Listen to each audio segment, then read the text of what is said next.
Hello everyone, once again welcome to my channel Saini study mantra. आज की इस वीडियो में हम बात करने वाले हैं रीइंफोर्समेंट लर्निंग के बारे में। रीइंफोर्समेंट लर्निंग होती क्या है? रीइंफोर्समेंट लर्निंग एक स्पेशल टाइप की मशीन लर्निंग टेक्निक होती है जिसके अंदर क्या होता है, हम कंप्यूटर्स को सिखाते हैं कि किस तरीके से उन्होंने एग्जाम्पल से लर्न करना है, उनमें पैटर्न्स को फाइंड करना है और प्रिडिक्शंस करनी है। ठीक है। ये एक ऐसा तरीका है जिसमें मशीन अपने एक्सपीरियंस से सीखती है। ठीक है। यहाँ पर कोई हम नई टेक्निक नहीं लेके आते कि मशीन को किसी टेक्निक की हेल्प से सिखा रहे हैं, नहीं।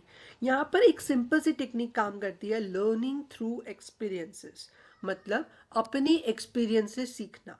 ठीक है। जिस तरीके से एक इंसान अपने एक्सपीरियंस से सीखता है, बिल्कुल री लर्निंग में मशीन अपने पुराने एक्सपीरियंस से सीखती है। ठीक है। जैसे एक इंसान ने, जैसे उसके पास पहले फर्स्ट टाइम मेरे पास कोई सिचुएशन आई, मैं भी एक ह्यूमन हूँ, मेरे पास कोई सिचुएशन आई, मैंने उस सिचुएशन में जैसा रिएक्ट किया और उसका जो आउटकम निकला, अगर वो आउटकम पॉजिटिव होगा, मतलब वो जो मैंने डिसीजन लिया था उस टाइम पे, अगर वो सही हुआ, ठीक है, बाद में मुझे पता चला कि वो सही डिसीजन था जो मैंने उस टाइम पे लिया, तो नेक्स्ट टाइम मैं उसी टाइप का डिसीजन लेना चाहूंगा। ठीक है। बट अगर मैंने जो डिसीजन लिया था वो मेरा डिसीजन गलत था, ठीक है, और नेक्स्ट टाइम मेरे पास सेम वैसी सिचुएशन आई और मैंने वो डिसीजन लेना है वैसा ही कोई, तो मैं उस टाइम पे वो डिसीजन नहीं लूंगा जो मैंने प्रीवियस लिया था। बिल्कुल उसी तरीके से यहाँ पर मशीन जो है अपने प्रीवियस चीज़ों को याद रखती है। ठीक है। अपनी प्रीवियस चीज़ों को याद रखती है जो उसने प्रीवियसली एक्शन लिए थे। अगर वो पॉजिटिव था तो वो उस तरीके का एक्शन दोबारा हैपन करती है, उसी तरीके का सिचुएशन जब नेक्स्ट टाइम उसी तरीके की सिचुएशन आती है तो वही डिसीजन लेती है। ठीक है। अगर वो नेगेटिव होता है तो वो नेक्स्ट टाइम वो डिसीजन नहीं लेती। अब आपके माइंड में ये क्वेश्चन आ सकता है कि वो डिसीजन कौन डिसाइड करेगा कि वो पॉजिटिव था या नेगेटिव था? एक्चुअली हमारा जो मॉडल होता है उसको हम एक फीडबैक मैकेनिज्म उसमें वर्क करता है।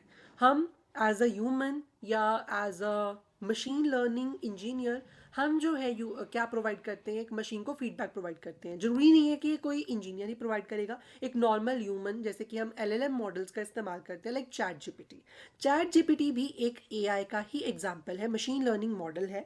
ठीक है। एक लार्ज लैंग्वेज लर्निंग मॉडल है। ठीक है। जिसमें क्या होता है, हम बहुत सारा उसे जो है क्वेश्चंस पूछते हैं। ठीक है। अगर वो गलत, हमारे फ्लेवर के हिसाब से गलत आउटपुट देता है, तो हम उसे बताते हैं कि यहाँ पर उसे इम्प्रूवमेंट की ज़रूरत है, तो वो हमसे भी सीख रहा है। ऐसे ही जो इंजीनियर्स उसको बनाने वाले हैं वो उसको टेक्निकल ग्राउंड पे जो है इम्प्रूव करने की कोशिश करते हैं, तो वो भी उसको री लर्निंग का पार्ट है। और हम एज अ जहाँ पर बैठे हैं हम भी री लर्निंग का पार्ट है। ठीक है। तो इस तरीके से यहाँ पर मशीन सीखती है। तो एक फीडबैक मैकेनिज्म जो है उन्हें दिया जाता है जिससे उनको पता चलता है कि जो उन्होंने डिसीजन लिया वो पॉजिटिव था या नेगेटिव था। ठीक है। तो अब हम बात करते हैं कि ये प्रोसेस वेरी सिमिलर, जैसे एक ह्यूमन का प्रोसेस चलता है बिल्कुल वैसे ही यहाँ पर मशीन जो है वो सीखती है। फॉर एग्जाम्पल, जैसे एक बच्चा जो है उसको इनिशियली बाइसाइकिल राइड करना नहीं आता है, बट धीरे धीरे पैडल्स को बैलेंस करके वो परफेक्टली उसे चलाना सीख जाता है। बिल्कुल उसी तरीके से मशीन भी जो है उसको स्टार्टिंग में अच्छे से डिसीजंस लेने नहीं आते हैं, वो इनिशियली डेटा के बेसिस पर डिसीजन लेती है। फिर वो जो है कस्टमर ओरिएंटेड या जिस भी पर्सन को वो डिलीवर कर रही है इंफॉर्मेशन उसके फ्लेवर के अकॉर्डिंग देना शुरू करती है, जब उसे नेगेटिव री लर्निंग अप्लाई उस पर होती है और मशीन जो है वहाँ पर डिसीजन लेती है। री लर्निंग में जो कंप्यूटर है वो एक लर्नर की तरह एक्ट करता है। लर्नर मतलब कि जो मशीन जो है वो एक सीखने वाले मोड में चली जाती है कि मुझे सीखना है। ठीक है। एक लर्नर के मोड में चली जाती है। इट परफॉर्म्स एन एक्शन, यहाँ पर मशीन कुछ ना कुछ एक्शन परफॉर्म करती है। ठीक है। बदले में उसे इन्वायरमेंट से एक फीडबैक मिलता है, इन्वायरमेंट में से हम ही उसे एक फीडबैक देते हैं। ठीक है। अब जो मशीन ने एक्शन लिया, if it is good and helpful, अगर वो एक्शन जो मशीन ने लिया वो अच्छा है और हमारे लिए और हेल्पफुल है, हमें उसके डिसीजन ने हमें हेल्प की, तो हम उसे एक रिवॉर्ड मैकेनिज्म उसमें चलता है, उसको हम रिवॉर्ड दे देते हैं कंप्यूटर को। ठीक है। वेल डन, जैसे हमने लिख दिया उसको वेल डन, मतलब तूने बहुत अच्छा परफॉर्म करा, तो उसको रिवॉर्ड पॉइंट्स मिलते हैं। अगर हमारी मशीन कोई ऐसा एक्शन ले लेती है जो बहुत बैड है, बुरा है, और उसने हमें हार्म किया है, तो बदले में उसे कोई रिवॉर्ड नहीं मिलता बल्कि उसे मिलती है पेनाल्टी। जैसे ट्राई अगेन, आप दोबारा से ट्राई करो, तो उसमें उसकी जो पॉइंट्स होते हैं, रिवॉर्ड पॉइंट्स होते हैं, वो डिक्रीमेंट हो जाते हैं, कम हो जाते हैं। ठीक है। Using the feedback the computer tries to improve choose better actions in future. उस फीडबैक से कंप्यूटर जो है नेक्स्ट टाइम जो डिसीजन लेता है उसको इम्प्रूव करने की कोशिश करता है। यहाँ पर कंप्यूटर बिल्कुल अपने एक्सपीरियंसेस से सीख रहा होता है, जिस तरीके से एक बच्चा बाय प्रैक्टिस बाइसिकल राइड करना सीखता है। कुछ real life examples reinforcement learning के।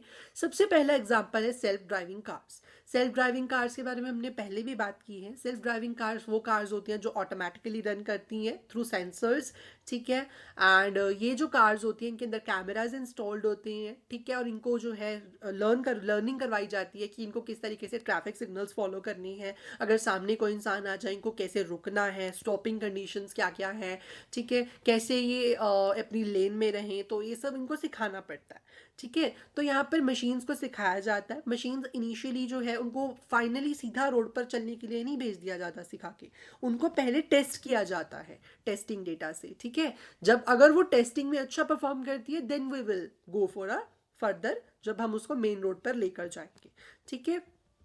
तो इस तरीके से जो सेल्फ ड्राइविंग कार्स है वहाँ पर मशीन गलतियाँ करती है, अपनी गलतियों से सीखती है, उसको फिर याद आ जाता है कि पिछली बार मैंने रेड सिग्नल्स को क्रॉस कर दिया था जैसे फॉर एग्जांपल, ठीक है, तो अब उसे नहीं करना है, तो वो अपने आप को इम्प्रूव करने की कोशिश करती है नेक्स्ट टाइम। ऐसे ही रोबोट जब चलना सीखता है, फर्स्ट टाइम हो सकता है वो दीवार के साथ टकरा जाए, उसको पेनाल्टी मिले, बट धीरे धीरे धीरे धीरे वो नेक्स्ट टाइम समझ जाएगा। जब नेक्स्ट टाइम उसके सामने दीवार आएगी तो वो लेफ्ट या राइट मूव कर जाएगा।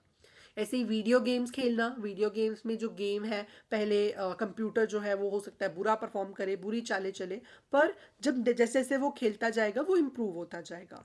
इसके बाद स्मार्ट ट्रैफिक लाइट्स में भी ऐसे ही है, ठीक है। अगर बहुत लंबे समय तक जो हमारी लाइट्स है वो स्ट्रक रहेंगी तो ट्रैफिक जैम्स बढ़ जाएंगे, ठीक है। तो उनको मैनेज करना मशीन्स जो है खुद से सीखती है कि कब रेड लाइट करनी चाहिए, कब ग्रीन करनी चाहिए, कब येलो करनी चाहिए।